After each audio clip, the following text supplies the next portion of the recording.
Hey everyone, this is Brian at F Studios, and today I'm going to do a little demonstration to test the difference between the couple of mics I got in my snare there. What we're going to be testing is this Pyle it's PDMIC78 professional, dynamic microphone. It's supposed to be a direct knockoff of the Shure SM57. And the SM57, of course, is supposedly industry standard for ages and ages and ages, and used in a lot of major studios for a lot of different things, such as recording snares and amplifiers, even doing some vocal work, just a whole host of things. But what I want to do is pick up this one that's supposed to be a dead ringer for it, because it's a lot cheaper. The Shure is like $99, and these guys are just a little over 11 bucks. And compare it to what I generally use for multi-purpose microphones, which are the Technica bite mics, which of course is on the left. This one here is the Pyle Pro Audio, and this one here is the Technica bite mic. And the bite mic I've been using for quite a while, and it's done really well. I've been able to get a lot of different sounds out of the drum kit from it and mic it up really close to loud amplifiers, and it reproduces everything quite well. I've even used them in the past for overheads, like right now I'm using these MXL pencil condensers, but nobody was able to tell that I was just using a dynamic microphone for overheads at the time, because they were just that good when coupled with modern digital recording mixers technology. Anyway, so what I'm going to do, I got these things set up side by side, virtually aimed at the same spot on the snare. And if you can tell, they're within a fraction of maybe a millimeter of the same distance from the head of the snare.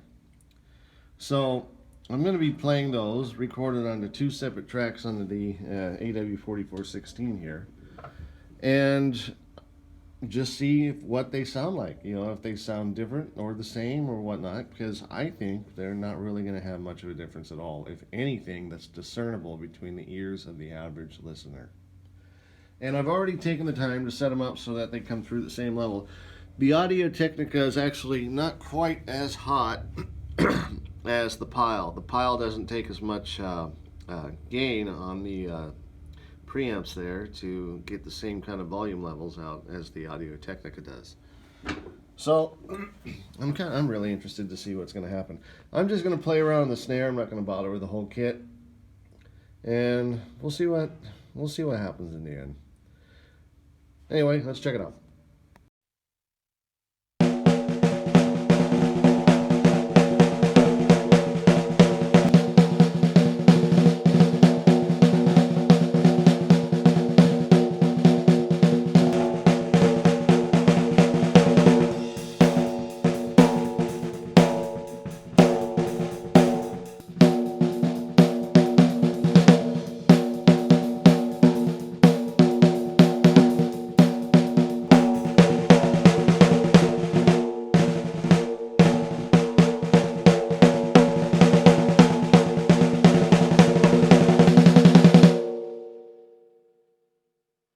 Well, I was in shock to hear that the Pyle Shure SM57 knockoff has actually got some built-in compression to it, as well as a little bit of a cut in the mid-range frequencies. The Technica bite mics had a little more mid-range there, allowing for the snare itself to sound like it rung out a little bit more. But yeah, the Pyle, there was a noticeable difference. It was like the EQ curve was scooped out just a little bit in the mid-range to cut down on that frequency range, and it cut down on the ring as well. And I could hear a noticeable compression of attack when the stick would hit the snare compared to how the Audio-Technica actually responded. So I'm in shock. I thought there would be less of a noticeable difference with just listening to things back with no EQ, no compression processing, no nothing.